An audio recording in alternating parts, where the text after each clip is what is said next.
First week, I'm hoping that everything goes well, that we all get off to a good start. First of all, to build trust with my colleagues, be able to exchange using the same vocabulary.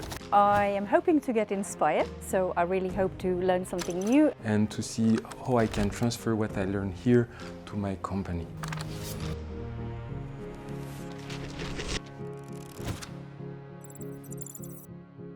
So the main challenges, well, definitely being presented to a reality that we were not familiar with. We had to get to know each other. The roles were not defined. Being confronted with a completely different way of working. It was exciting, it was fun, it was nerve-wracking. We had to be creative. We had to come up with an idea. Kind of learning by doing. It was definitely intense, very challenging. We were pushed out of comfort zones. I'm starting to realize what the getting out of my comfort zone is really physically meaning.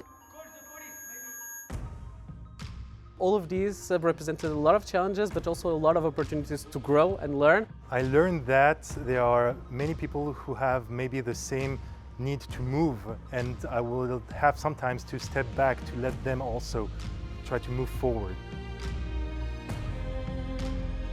It wasn't at all what I expected, and I've learned so much from this week. It exceeded expectations, not only for working on a practical topic, but also on reflecting on myself. It was really impressive to see how we were all in that situation, but how we were able to pull together and deliver. It was very successful in the end, so it's a nice pathway story.